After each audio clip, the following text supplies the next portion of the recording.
नमस्ते, मेरा नाम है दीपक कटियार एंड स्वागत है आपका अपने इस YouTube चैनल पे। आज बेटा जो हम बात कर रहे हैं वो बात कर रहे हैं 10th क्लास में करंट इलेक्ट्रिसिटी के एक इम्पॉर्टेंट टॉपिक की, जिसका नाम है combination of register. Combination of register एक ऐसा टॉपिक है जिस पर आपको अपने एग्ज़ाम में बोर्ड में क्वेश्चन भी मिल जाता है और कंपटीशन में भी इसके क्वेश्चन मिल जाते हैं। बोर्ड में कभी कभार इसका थ्योरेटिकल पॉइंट भी मिलता है और कंपटीशन में इसके न्यूमेरिकल थोड़े टफ भी आते हैं। मतलब इसकी कोई लेवल नहीं कि कहाँ तक जा सकता है, क्योंकि मैं भी 10th क्लास की बात कर रहा हूँ। सेम यही टॉपिक आपका 12th में भी है और वहाँ पर इस क्वेश्चन की वैरायटी बहुत ज़्यादा बढ़ जाती है। तो आपको अभी तो यहाँ बेसिक जो सिखाया जा रहा है ये वही वहाँ पे भी रहेगा। जो बदलेगा वो सिर्फ क्वेश्चन का लेवल बदलेगा, बाकी और कुछ नहीं चेंज होगा। तो हम लोग अभी आज जो है वो सिर्फ इंट्रोडक्शन कर रहे हैं और जो स्कूल लेवल में इसका एक डेरिवेशन वाला पार्ट आता है हम उसकी बात कर रहे हैं। तो सिर्फ हम उसी को डिस्कस कर रहे हैं आज। तो बेटा आज जो हम बात करेंगे आपसे वो है कॉम्बिनेशन ऑफ रजिस्टर या रजिस्टर कॉम्बिनेशन। ये टॉपिक काफ़ी सिंपल है बेटा, ये मतलब ऐसा नहीं है कि इस टॉपिक में बच्चों को डाउट होगा। ये टॉपिक लगभग बच्चों को क्लियर रहता है। कभी कभार ऐसा रहता है कि उनके दिमाग शायद स्किप हो जाए, लेकिन ये टॉपिक कुछ ऐसा नहीं कि टफ है ये। तो इसको आप बड़ी आसानी से देख सकते हैं। हम लोग इसे अभी कंप्लीट करेंगे। तो बेटा रजिस्टर के ना दो कॉम्बिनेशन होते हैं। पहला कॉम्बिनेशन है इसमें सीरीज कॉम्बिनेशन। जो आपका पहला कॉम्बिनेशन होता है वो कहलाता है सीरीज कॉम्बिनेशन। कि भाई सीरीज कॉम्बिनेशन क्या होगा? तो सिंपल है, कुछ ऐसा नहीं है। दो और दो से अधिक रजिस्टर सीरीज में तब कहलाते हैं, ये तब कहलाते हैं जब उन रजिस्टर के अक्रॉस करंट सेम हो। जब उनमें क्या हो? करंट सेम हो। ये सीरीज पैरेलल कॉम्बिनेशन आपके घरों में भी इस्तेमाल होता है कि भाई एक स्विच से आपने दो बल्ब कनेक्ट कर दिए, तो या तो एक साथ दोनों जलेंगे या एक साथ दोनों बंद हो जाएंगे। तो ये तुम्हारा कॉम्बिनेशन सीरीज वाला हो गया। सीरीज कॉम्बिनेशन में तब वो कहे जाते हैं जब उनके अक्रॉस करंट क्या होगा? सेम होगा। इस बात को थ्योरेटिकल के साथ साथ न्यूमेरिकल के लिए भी याद रखना, क्योंकि पावर के न्यूमेरिकल और कुछ पोटेंशियल ड्रॉप के न्यूमेरिकल जो आते हैं इस टॉपिक से, वो लोग इसमें फिर याद नहीं रहता, वहां कंफ्यूज होंगे। तो दो या दो से अधिक रजिस्टर सीरीज में तब कहलाते हैं जब उनके अक्रॉस, यानी इसमें जो करंट है, जो आपकी करंट है, current across each resistor is same. यानी ये बोल रहे हैं कि हर रजिस्टर के अक्रॉस जो करंट रहेगी वो क्या रहेगी? सेम। यहाँ पे current across each resistor same रहेगा। अब तुम्हारे में बोर्ड में या स्कूल में जो इस पर एक क्वेश्चन आता है 3 नंबर में या 5 नंबर के पार्ट में रहता है, वो आता है कि आप हमें इक्विवेलेंट, यानी कहते हैं इक्विवेलेंट रेजिस्टेंस का फॉर्मूला डिराइव करके बताइए कि जो इक्विवेलेंट रेजिस्टेंस है वो कितना आएगा उन रजिस्टर का जो किस में लगे हैं? सीरीज में। तो पहला तो जो मैंने बच्चों में देखा है जो थोड़ी गलती कर देते हैं, वो इक्विवेलेंट रेजिस्टेंस का मतलब क्या होता है ये गलत समझ लेते हैं। इक्विवेलेंट का मतलब इक्वल से नहीं है। इक्विवेलेंट का मतलब यहां पर ये है कि जैसे मान लो कि किसी एक काम को 3 अलग अलग लोग मिलके कर रहे हैं किसी पर्टिकुलर टाइम पे। अब उसी काम को कोई एक अकेला बंदा कर ले रहा है, तो वो अकेला बंदा उन तीनों का इक्विवेलेंट हो गया। अब वो इक्विवेलेंट सीरीज में एज इट इज ऐड करके हो जाता है, पैरेलल में रेसिप्रोकल करके ऐड होता है। तो इक्विवेलेंट का मतलब यहां पर ये नहीं है कि भैया सिर्फ हम हमेशा उसको एज इट इज इक्वल मान लेंगे, वरना अगर ऐसा होता तो पैरेलल में फिर रेसिप्रोकल करके क्यों ऐड करते। तो आप ये बात ध्यान रखना कि इक्विवेलेंट का मतलब है कि उतना ही इफेक्ट प्रोड्यूस करना जितना रजिस्टर मिलके कर पा रहे हैं, ये बात ध्यान रखना। तो जैसे मान लो मैंने आपसे बोला कि यार मैंने 3 रजिस्टर लिए, एक रजिस्टर ये लिया, 3 ले सकते हो, 2 ले सकते हो, ज़रूरी नहीं कि 3 ही लेके बताओ। बोर्ड एग्जाम में अगर मान लो लिख के ऐसा आ गया कि आप हमें सिर्फ 2 रजिस्टर लेके समझाओ, तो आप उससे भी बता सकते हो, ऐसा कोई ज़रूरी नहीं है। तो ये मैंने 3 रजिस्टर लिए आपके, इसमें जो बैटरी लगी वो लगी V वोल्ट की, करंट मैंने यहाँ से भेजा है I, और यही करंट तीनों में इक्वल पहुँचेगी। अब इसमें है क्या, हम इसमें ये बोल रहे हैं कि इसका जो रजिस्टर है, इसका रेजिस्टेंस है R1, इसका है R2, इसका है R3। तो रेजिस्टेंस तो हर एक का सेम हो गया, लेकिन अगर हम इसी में निकालना चाहें पोटेंशियल डिफरेंस, तो ये बेटा इसका पोटेंशियल अलग होगा, वो हुआ V1, इसका पोटेंशियल अलग होगा, वो हो गया V2, इसका पोटेंशियल डिफरेंस अलग होगा, वो हो गया V3। तो मैं उम्मीद करता हूं कि शायद आप लोग ओम्स लॉ के बारे में जानते होंगे। तो अगर मैं उसमें बात करूं बाय ओम्स लॉ, तो आपको ये बात शायद पता हो, बाय ओम्स लॉ जो आपका V होता है, यानी पोटेंशियल डिफरेंस या पोटेंशियल ड्रॉप अक्रॉस रजिस्टर, जो आप पोटेंशियल ड्रॉप लेते हैं अक्रॉस रजिस्टर, वो क्या लेते हैं, V is equal to IR, ये लिया जाता है। तो इस फॉर्मूले के लिहाज से अगर मैं सब पर अलग अलग निकालूं, यानी अगर मैं निकालूं potential difference across register R1, मान लो अगर मैं R1 पे निकालूं, तो R1 पे लिए जो फॉर्मूला आएगा V1, वो फिर क्या लिख दोगे आप, I तो सेम ही है, ये आ गया IR1, ऐसे V2 ये क्या आ जाएगा IR2, ऐसे V3 ये क्या आ जाएगा आपका IR3। तो ये मुझे क्या मिल गए, तीनों के पोटेंशियल डिफरेंस। अब मैंने क्या माना कि इन तीनों का इक्विवेलेंट कोई एक रजिस्टर है, मैंने माना let the equivalent resistance, let the equivalent resistance of all 3 register, of all 3 register, ये जो इक्विवेलेंट आपका आ रहा है वो है RS, जो कि उसी बैटरी से कनेक्टेड है, which is connected to same battery, जो कि भाई उसी बैटरी से दोबारा कनेक्ट किया जा रहा है। तो भाई क्या होगा फिर, इसमें हमने ये रजिस्टर ले लिया और ये रजिस्टर हमारा कितना है RS, और ये कनेक्ट है सेम बैटरी के साथ, ठीक है, ये हमारा कनेक्टेड है सेम बैटरी के साथ, ये है V और ये है RS। अब बैटरी सेम है, तो यानी V अगर सेम है तो ओम्स लॉ के अकॉर्डिंग इसमें जो करंट है वो भी वही जाएगी जो वहाँ जा रही थी। तो हमारी ये करंट आई, यही आई इसमें पहुँची। और अगर मैंने इसी बात को ओम्स लॉ से लिखा कि बाय ओम्स लॉ अगर मैं इसके करस्पॉन्डिंग V निकालता हूँ तो वो क्या आ जाता है IRS। अब तुम अगर दिमाग लगाओ तो तुम्हें नोटिस होगा कि ये V जो है इसी बैटरी का है और इन्हीं के ये V1 V2 V3 हैं, तो हम इसमें क्या बोल सकते हैं कि जो V होगा वही किसके बराबर होगा, V1 plus V2 plus V3।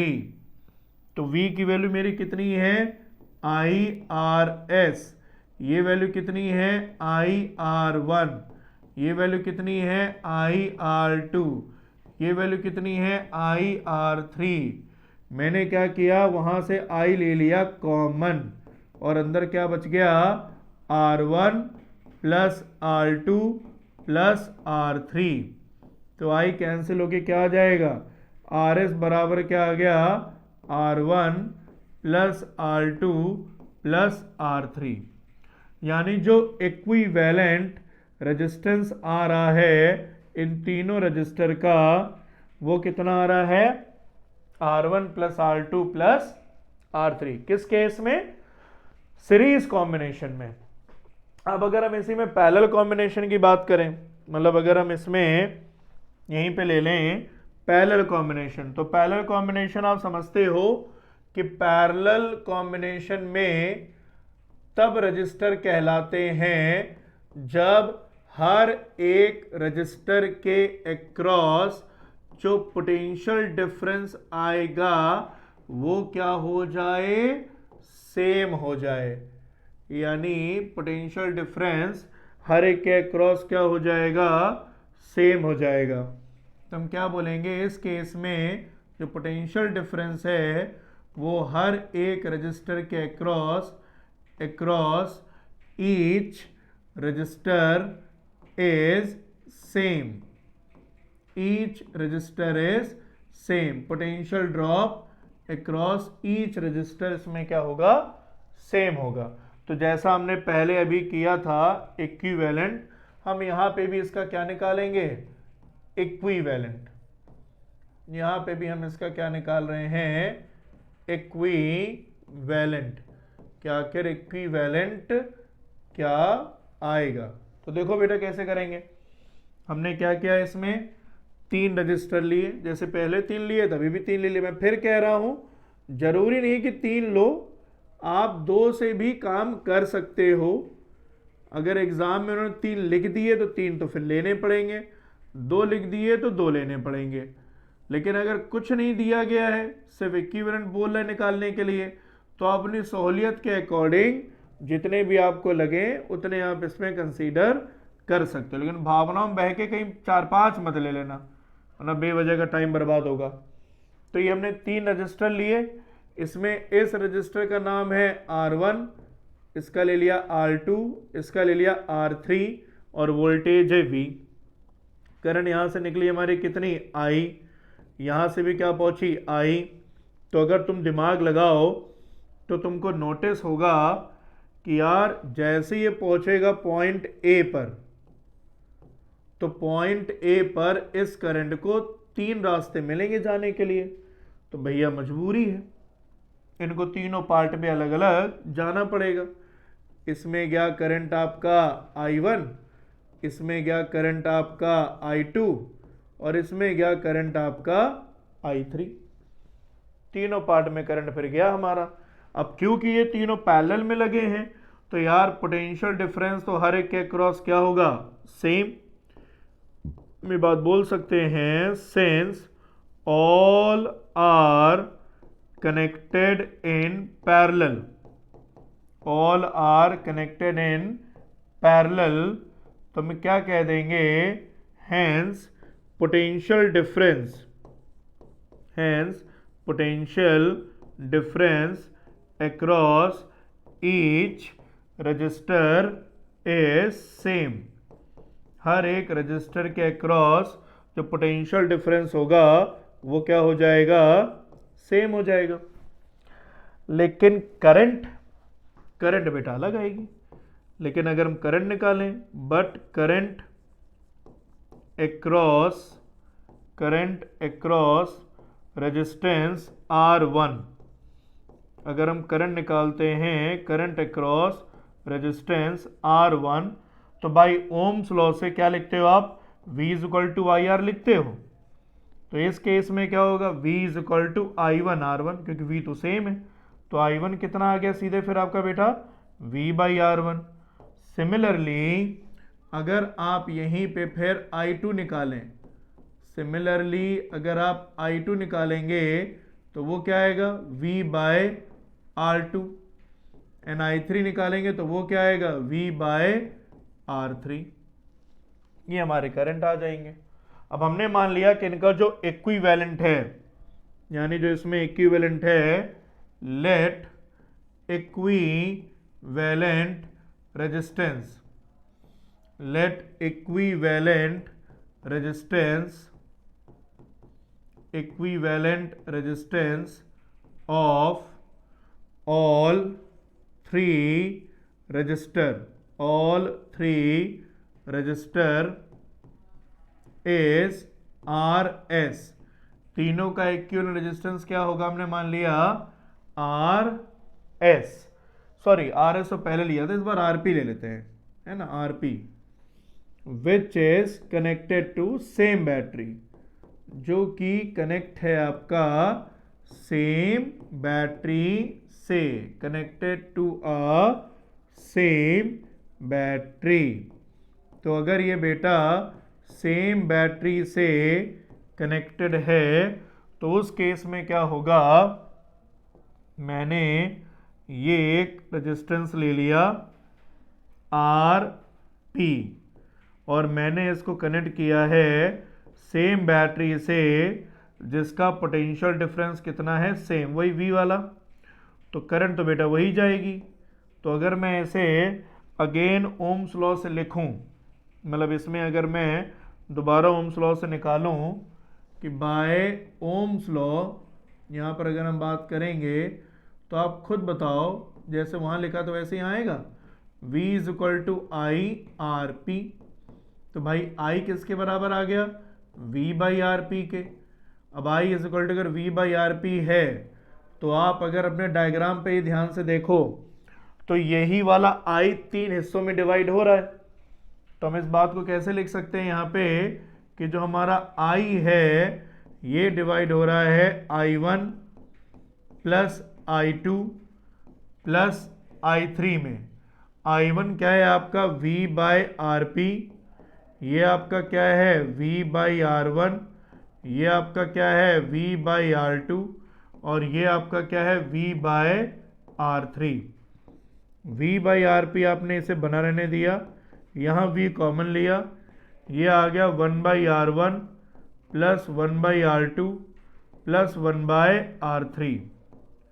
तो V से V आपका क्या हो गया, कैंसिल। तो 1 बाई आर पी किसके बराबर आ जाएगा, 1 by R1 plus 1 by R2 plus 1 by R3। तो ये वैल्यू मिलेगी आपको किसकी, इक्विवेलेंट रेजिस्टेंस की, जब वो किस में कनेक्टेड है, पैरेलल में कनेक्टेड है। पैरेलल में ये आएगा और सीरीज में आपको पता है सीरीज ऐड हो गया था। अब इसमें एक छोटा सा क्वेश्चन है जो थोड़ा सा आपको ध्यान रखना होगा। मैं एक एग्जांपल लेता हूं।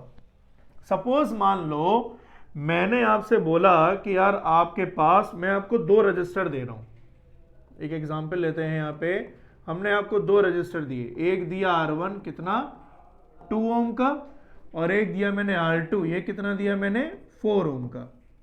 ठीक है, अब मैंने पहले इन दोनों को कनेक्ट कर दिया सीरीज में, मैंने पहले इन दोनों को इसमें कनेक्ट कर दिया सीरीज में। तो अगर मैंने इनको सीरीज में कनेक्ट किया है तो आप नोटिस करोगे रिजल्ट क्या लिखोगे फिर आप, RS is equal to R1 plus R2। अभी थोड़ी देर पहले निकाला तो 2 प्लस 4 कितना आ गया RS आपका, सीधा आ गया 6 ओम, ये 6 आ गया। अच्छा, वहीं पर अगर मैं इसे पैरेलल में कनेक्ट करूं इन दोनों को, कि नहीं हम सीरीज में नहीं, हम इनको पैरेलल में कनेक्ट करेंगे, तो 1 बाय आर पी क्या आ जाएगा आपका, 1 by R1 plus 1 by R2। अच्छा, एक रिजल्ट में यहाँ तो मैं यही करके दिखा देता हूँ, कैलकुलेशन थोड़ी जल्दी हो जाएगी एग्जाम में। ये एलसीएम लिया R1 R2, यह है R2 प्लस R1, है ना, तो 1 बाई आर पी ये रहा। तो आर पी कितना लिख दोगे आप, सीधा R1 R2 अपॉन में R1 प्लस R2, ये वैल्यू आएगी। तो यानी जब 2 रजिस्टर लगे हो ना पैरेलल में, तो आप ये रेसिप्रोकल करके ना लिखो, फिर आप एज इट इज ऐसे भी लिख लोगे तो थोड़ा जल्दी हो जाएगा, और इसका कोई रीज़न नहीं है, यानी मैं इससे नहीं हो सकता। 3 में तो फिर बेटा ऐसे ही करना पड़ेगा, 2 के लिए एप्लीकेबल है। तो R1 कितना दिया है आपका 2 इंटू 4 और ये आ गया 2 प्लस 4। तो बेटा आप खुद देखो ये 8 बाई 6 आया, यानी 4 बाई 3 आया, यानी लगभग ये 1.33 समथिंग अप्रॉक्स आ जाएगा। अब तुम्हें मैं समझाना यहाँ पे क्या चाहता हूँ, जरा इस पे गौर करो।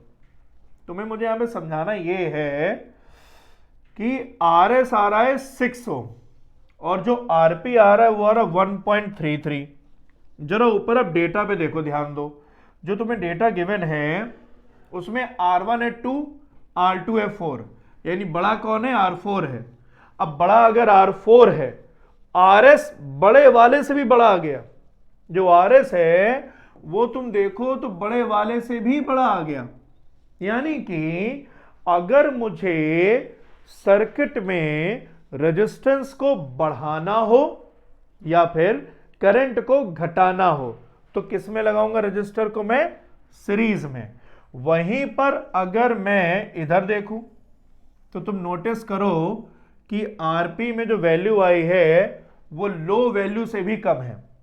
यानी अगर मुझे सर्किट में नेट रेजिस्टेंस को घटाना हो या करंट को बढ़ाना हो तो मैं किस में लगाऊंगा फिर उन्हें?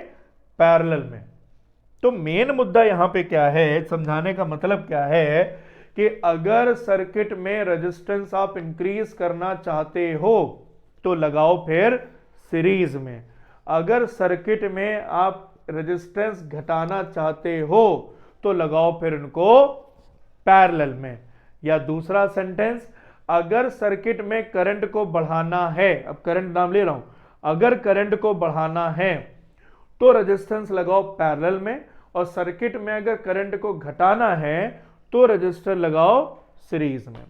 तो ये बात आप थोड़ी सी ध्यान रखिएगा। तो मैंने जो आज इस वीडियो में बात करी है वो बात करी है कि अगर रजिस्टर सीरीज या पैरेलल में लगेंगे तो क्या इक्विवेलेंट आएगा, और उस वक्त छोटा सा क्वेश्चन ही किया था, हालांकि क्वेश्चन नहीं है, मैं क्वेश्चन के लिए एक सेपरेट वीडियो रिकॉर्ड करके डाल दूंगा कुछ ही दिन में, तो आप उसे जाके देख लीजिएगा, जिसमें सिर्फ हम इसके न्यूमेरिकल ही लेंगे और वो भी सिर्फ 10th क्लास लेवल के। तो इसे देखिएगा। बाकी बेटा आपसे मिलते हैं फिर नेक्स्ट वीडियो में। नमस्कार।